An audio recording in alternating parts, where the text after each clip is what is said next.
Hi everyone, this is Pastor Dan from Calvary Chapel, Cle Elum in Washington.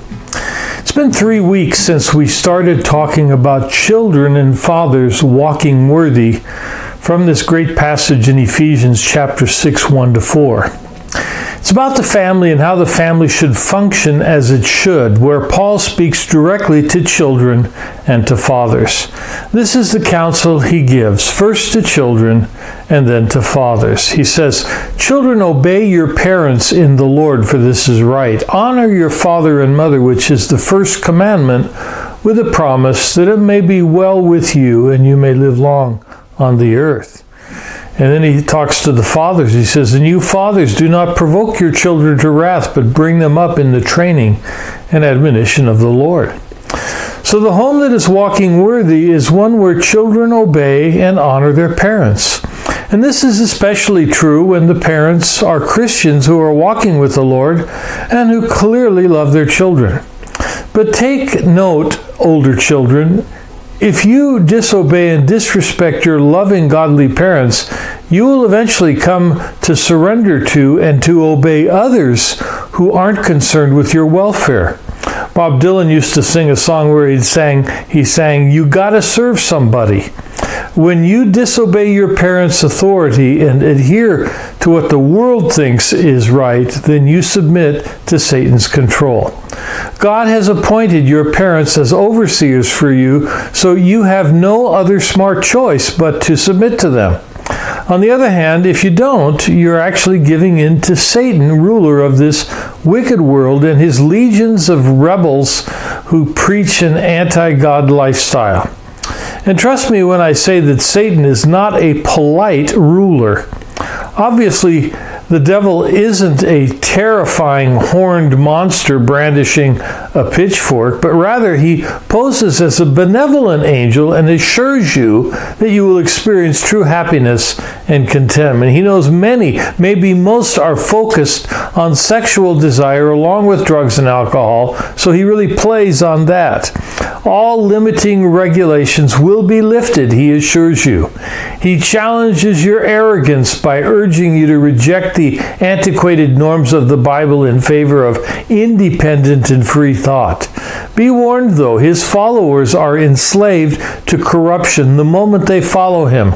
Although surrendering to God may be challenging at the moment, following him by obeying and honoring your parents will be beneficial for you in the end. But remember, the difficulty you sense could very well be coming from your own sinful pride and selfishness. And if you could put that aside, it could be that obedience will actually become a joy. However, there is one more question that I need to quickly address. Some young people might be saying, if only I had parents who were godly and caring, I believe I'd be able to respect and obey them. My folks, on the other hand, are wicked. I was molested by my father. On a regular basis, my mom berates me and yells at me. How am I to respect and submit to parents like that? Now, please hear me out on this. Going to the authorities about a parent who is abusive does not dishonor God. It's important to report a parent who has engaged in illegally abusive behavior in the hopes that the parent will receive the assistance that they need to change. Abuse is never acceptable. Assuming, however, that your parents are not violent or illegal and are instead only leading ungodly lives, pray for guidance on how to obey and respect your parents if they're hard to please or don't believe in God. And this will not be a picnic, I assure you. Keep in mind that God knew that there would be parents who sinned when he created this commandment to revere our parents. He didn't provide a way out of this if things don't line up like we wish they would. If your parents are challenging, try these 3 things. You should begin by giving thanks to God for providing you with these parents. Then let go of whatever resentment or anger you may have towards them. True, they're not perfect, not even close, but neither are any of us. We are to be grateful to the Father no matter what, according to Ephesians 5:20. Perhaps the reason He has placed you in a challenging family is so that you will demonstrate the love of Christ even in that difficult circumstance. To get there, though, you have to give thanks to God. Forgive your parents from the bottom of your heart and let go of any resentment. Secondly, show your parents that you have a Christian mindset. It's not uncommon for saved youth from dysfunctional homes to return home and attempt to share their faith with their parents. But when they do so, sometimes they express hostility and arrogance. They seem to be suggesting, if not outrightly saying, that their parents did a poor job of raising them. And they actually think that they're going to set their parents straight.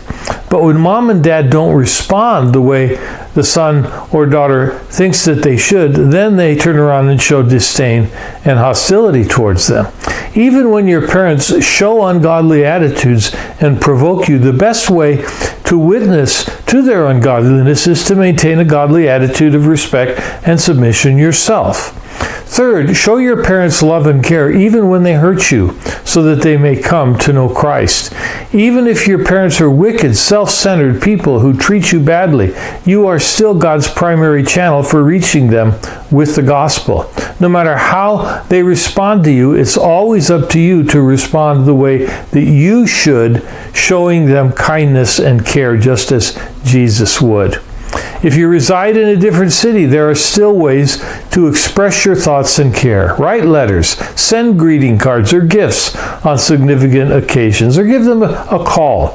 The thing that they truly need most is salvation, so you should pray for it frequently. Again, none of this will be easy, but if you will continue to seek the Lord, stay in His Word, seek the godly counsel of others, God will show you ways to honor even the most ungodly of parents. Now, next week we're going to pick up here and we're going to talk about what the parents' responsibility is in maintaining a peaceful and supportive home for their children. So I hope you'll come back next week as we talk about that.